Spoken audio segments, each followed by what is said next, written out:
Our next speaker is Dr. Stephen Mossman. Dr. Mossman is currently an associate professor in biochemistry at the University of Lethbridge. He earned a Bachelor of Science and completed a PhD at the University of Alberta while specializing, and this is a lot, macromolecular single crystal X-ray diffraction.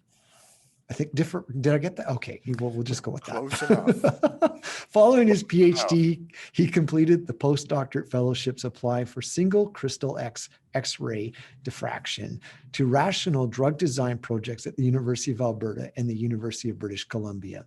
He accepted a position at the University of Lethbridge in 2000 and was awarded the Alberta Heritage Foundation for Medical Research position in 2001. He's established and maintained a nationally funded protein biophysics laboratory studying the atomic resolution structure and the function of biologically significant enzymes.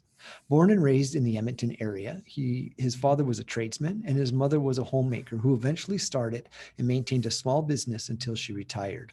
Following a typical small-town childhood, he attended high school in the town of Spruce Grove. He spent time working in Egypt before returning to Alberta and marrying his high school girlfriend.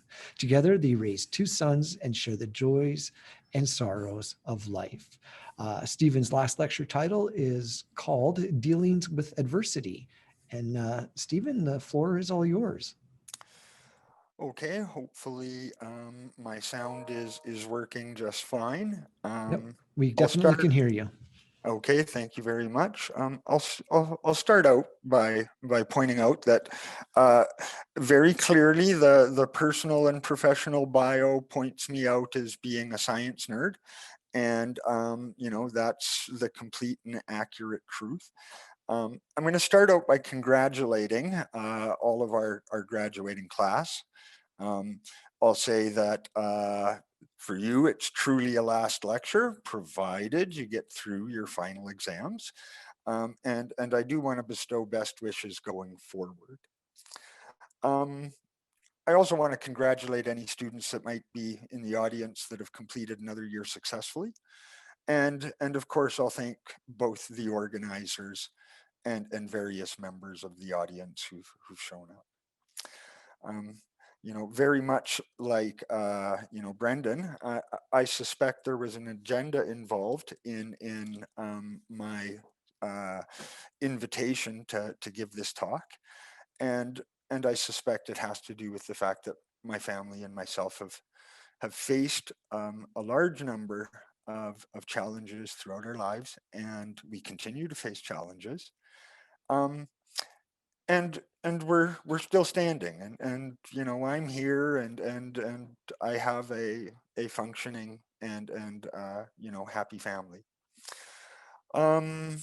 Right. So along the way, or along our journey, we repeatedly, and me in particular, surprised ourselves with just what we were able to accomplish when our backs were to the wall. And I guess that's really the point of the presentation, and it's certainly why I accepted this invitation, is to try and get across the notion that even when bad things or tragic things happen, if you keep on and keep going, often things will work out in some way. I'm not going to try in any way, shape, or form to give advice. I don't think I'm actually all that qualified to give the advice. I'm instead just planning to pass along the story of how I ended up here, and I'll focus on some of the unexpected and unusual events that have shaped my life.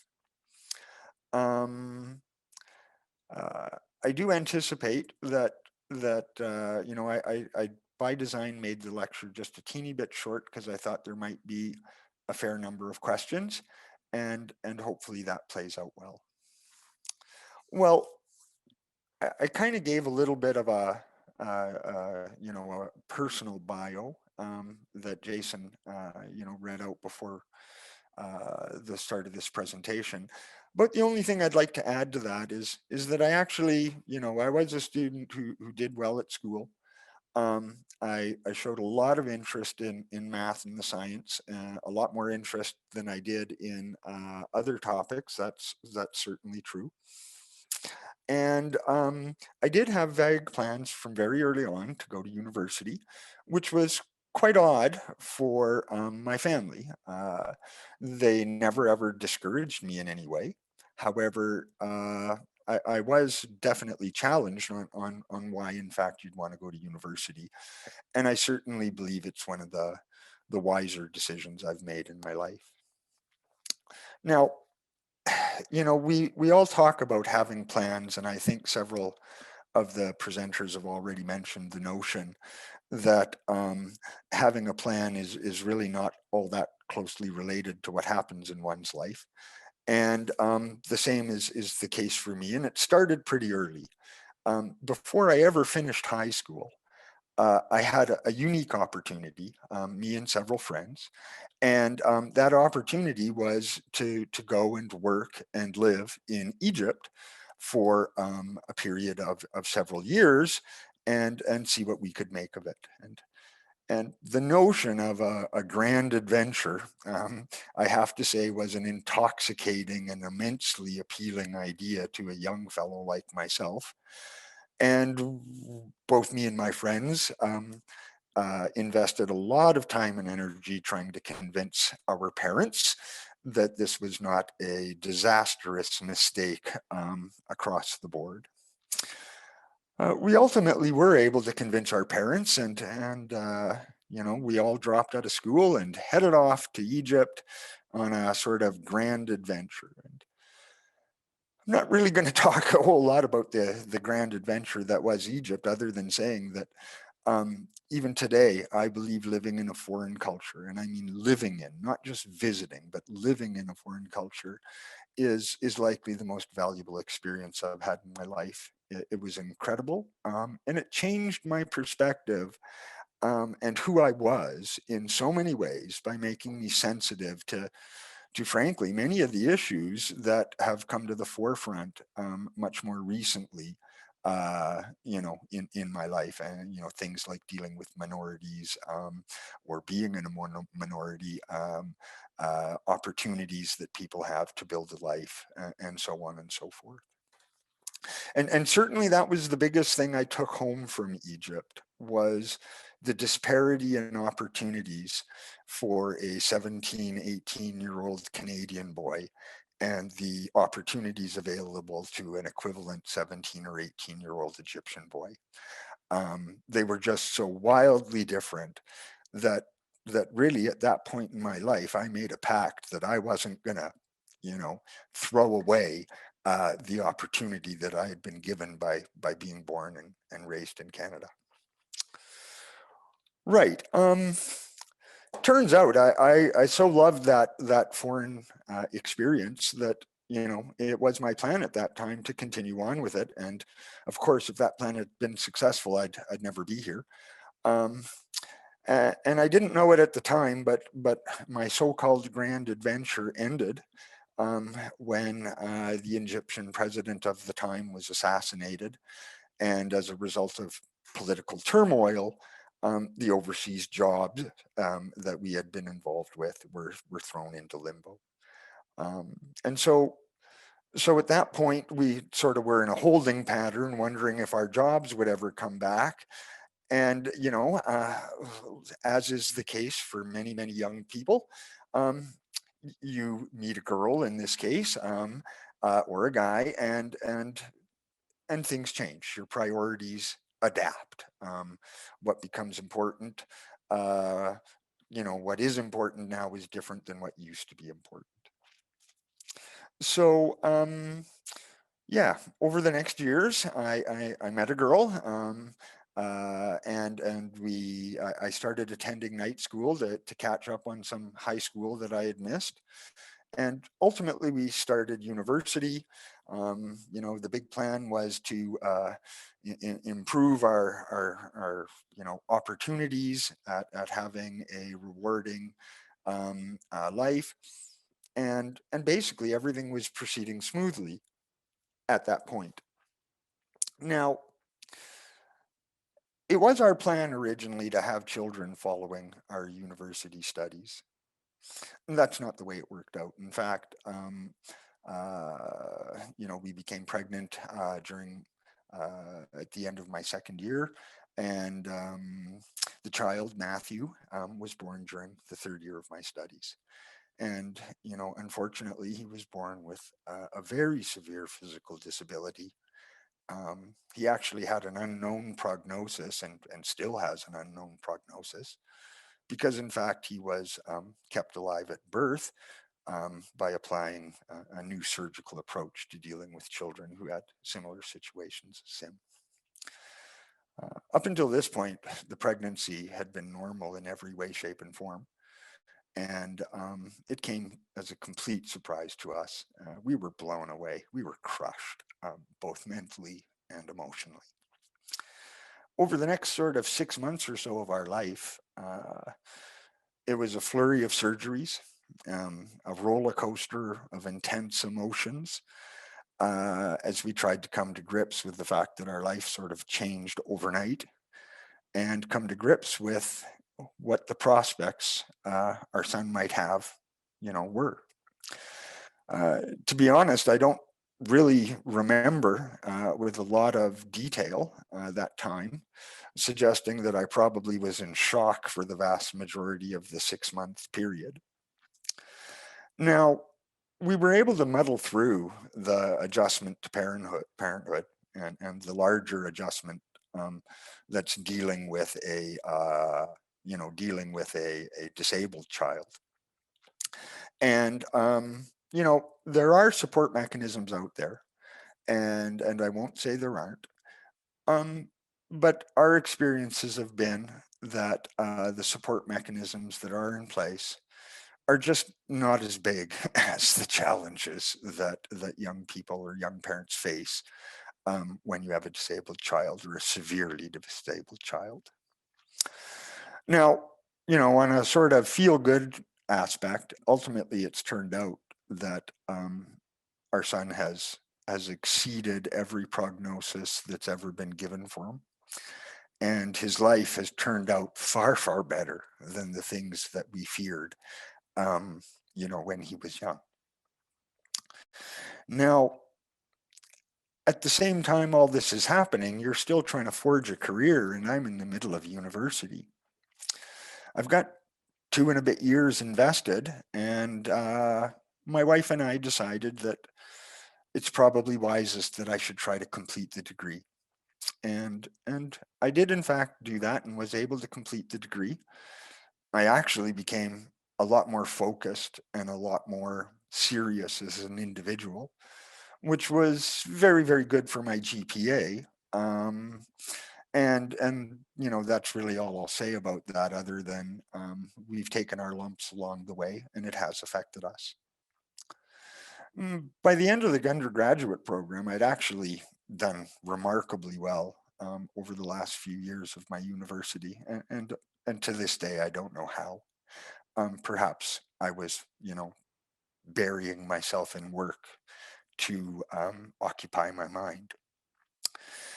Whatever the reality is, by the end of my undergraduate program, my wife and I had decided that maybe we should try the deferred gratification route, and I should in fact enroll in graduate studies, a graduate program at the University of Alberta.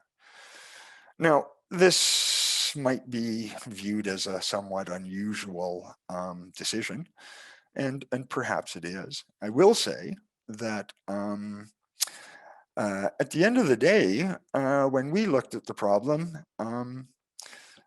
we went for it because of several reasons. I had a clear interest at that time. But more importantly, it actually turns out that graduate school is a brilliant thing, for a father. I would argue for both mother and father, in terms of the flexibility of work, allowing one to contribute much more significantly to child rearing. And certainly graduate studies actually, I think in some ways, allowed us to get through the first few years of our son's life because in fact, that flexibility to deal with problems that arose in short notice, became essential. There was a secondary feature in there, and it's maybe a less upbeat one, and that is the way the provincial rules were for family support were constructed in those days. A quick analysis suggested that if I just went out and got a job and it was an average job, it actually wasn't going to change our situation in any way, shape, or form. It's just, money we had been receiving from the government would now be money they took out of my pocket. In turn, if I was able to complete a PhD program and get a better than average job, we hoped, crossed our fingers, that might lead to something better for all of us. Now, it actually turns out that my graduate program was longer than usual, but it really was highly productive. Yeah, I'm chary of giving out accolades, especially to myself, but I'd done well. And at that point, we were planning to have a second child following my PhD. Now, I'll pass along that instead of actually having the second child following my PhD, I was a few months late finishing my thesis, and our second child was in fact born just 6 days before I defended my PhD. But he was a healthy boy, and we were thrilled, and life was starting to look better. At this time, I'd accepted a postdoctoral fellowship in Edmonton, and I'd already arranged a follow-up postdoctoral fellowship in Vancouver. The Edmonton stint was to allow for some surgeries that had been planned with my son, and Vancouver was really to further develop my research skills and ability and make me attractive as an academic. And at this point, really, my family took a second major hit in terms of adversity. Within a month of our second child's birth, my wife was diagnosed with a degenerative disease. And basically, our lives changed again overnight. There's a theme here, and part of that theme is that when truly horrifying things happen, my memory and recollection tends to not be as sharp or as clear as at other times. And all I can really say about my postdoctoral fellowship is somehow, some way, I again managed to excel. I did extraordinarily well as a postdoc, and I actually had very little difficulty getting a faculty position at a university, and for a variety of reasons accepted the offer from the University of Lethbridge, and I've basically been here ever since. Now, I'm not really going to talk a whole lot about my time since I started at the University of Lethbridge, and that's primarily because I expect I'm running out of time already. And instead, what I'll do is I'll just say that there have been both challenges and successes here, and I'll never say that I don't take pride in my personal accomplishments. Now, I do want to make it clear that in fact it's my oldest son and my wife that really face the adversity on a daily basis, and I think part of the reason I've been able to to accomplish what I have, or what we have, has to do with the fact that I've never thought that the problems I faced in my career were large compared to the problems faced by first my son and then my wife, and so that's where we are. I do want to say that nobody gets through this without bumps and bruises, and I think I'll just finish up by saying, before we turn it over to questions, that I'm a fairly analytical fellow. I actually take great pride in my abilities in math and physics. And, and I once tried to estimate what the likelihood was of there being another family who had a child who had a similar disability, and then another family who subsequently had a spouse with an equivalent degenerative disease, and just sort of ballparking figures, and I'll freely admit there's rather large sort of errors involved in my estimate. I came up with numbers that suggested that my family may in fact be unique within Canada. That is, the chances of this happening to somebody might be of the order of 1 in 20 or 1 in 30 million. So, I'd like to leave you with the notion that I don't think it's reasonable to think that you and yours will ever face the adversity that unfortunately has fallen on me and my family. And, you know, the take home message that I can pass to you is some of you will face adversity. And I just want to say that you can get through it. You have to keep at it, and you have to keep working. But you can do and you can accomplish far more than you would believe in a vacuum. Uh, Thanks for listening.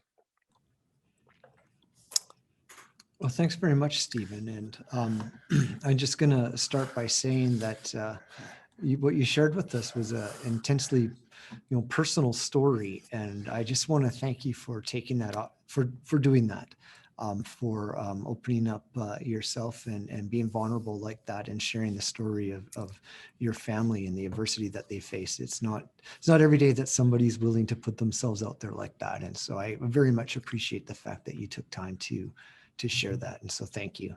I very much appreciate it. So. Thanks, Um, Jason. I do have some questions because people are curious, and now I've got to open up the right box. There we go. See, I didn't accidentally unmute myself. I just clicked on the wrong box. So it's great that you lived in Egypt, and I think that overseas experience is really interesting. And my parents actually lived in Egypt for a while as well, and I was on my way over there to visit when my dad got recalled from work, because like you said, when things change politically in some areas, so does the work, and so you end up going back and stuff like that. But what did you do while you're in Egypt, and how was living in a foreign country? Right. Okay. So, in terms of living in Egypt, we ended up, the two young fellows I went with had a relative who had been working for years in Egypt. Clearly, he was an adult, he had a wife and child. And so in that sense, we were sort of teenagers off to live in a new home. Now, when we were there, we actually, our job was to go out into very remote locations, basically with groups of Egyptian workers, and because their English language skills and ability to read English, job orders or job requests was non-existent. Basically, our job was to sort of manage these work groups, make sure they understood what was to be done and where, and in fact to get it done. And the biggest sort of things that from that experience that I took away was, it was the first time in my life that I was the visible minority. And not only was I the visible minority, I was in a social context the ignorant individual. I didn't appreciate or know. I had to learn at age, as an adult, these social cues, and and that whole process of almost being on the other side of some of the issues we're facing today. um, I've always felt it gave me, a better understanding of people, who come from different countries than myself. Um, So that was really sort of Egypt in a nutshell, and what we were doing. Okay, perfect. Thank you. Just a reminder to the participants, if you want to ask a question, just to throw that into the question and answer section, and I will fire those off for you. Next question is sort of goes back to your firstborn son. So what did raising a child with disabilities teach you? Yeah. Well, yeah, I mean, okay, I have to admit I'm a little resistant to learning. Okay, yeah, Says the so it, professor. yes. I'm I guess when it comes to raising my disabled son, together with my wife, the things that stick out in terms of learning is first off, he's not he's not fully functional, not only physically but mentally, and dealing with somebody who has mental deficits is yet another sort of aspect of communicating with people. How do you deal with somebody when you can't actually be certain that they understand what what it is you would like them to? And so I have to say that, I was a young person then, and I can't say that I was proud of all of my reactions. I don't think anybody in the same situation would, but at the same time, uh, my wife and I eventually got to the place where, you know, every child needs certain things from their parents, and all you can ever do is give them. And if it takes more time to give them what they need, well, that's what it takes, and that's what you got to do. Mhm. So again, no real great advice or anything along that ways, but a simple coping mechanism. Well, I think they're lessons learned, right? You learn, and you grow, and I like the idea that you just said, it wasn't perfect, and sometimes we have reactions during times of adversity where you look back in hindsight and go, oh, why?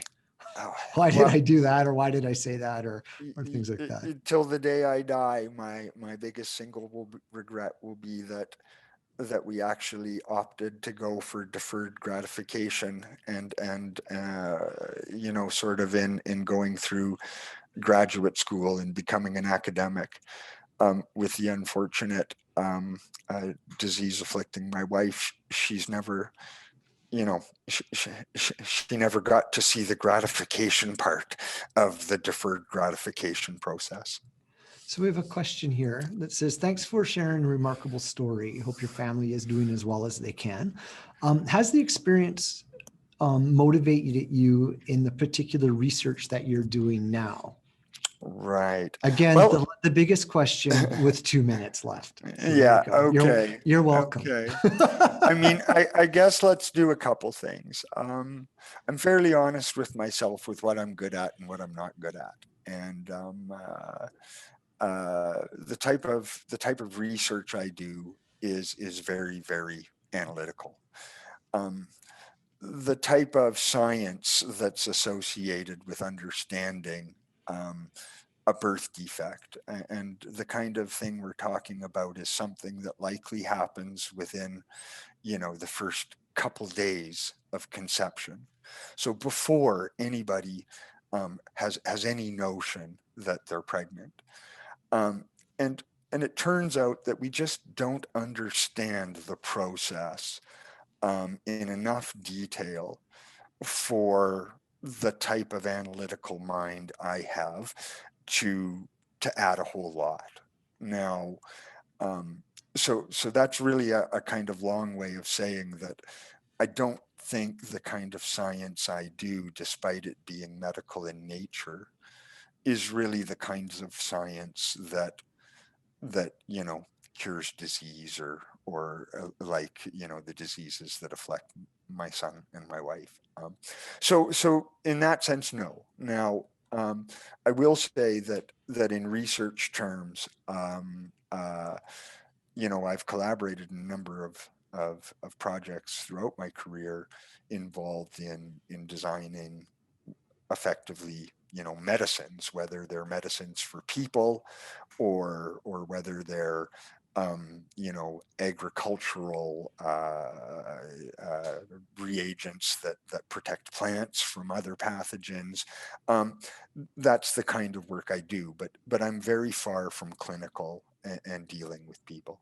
And so that's Okay. all I can really offer there. Okay, Jason. No, that's great. Thanks very much for that, and thanks very much for your talk today. It was truly inspiring, and I appreciate it very much. Well, may it not happen to any of you. Okay, thank you very much. Okay, thank you.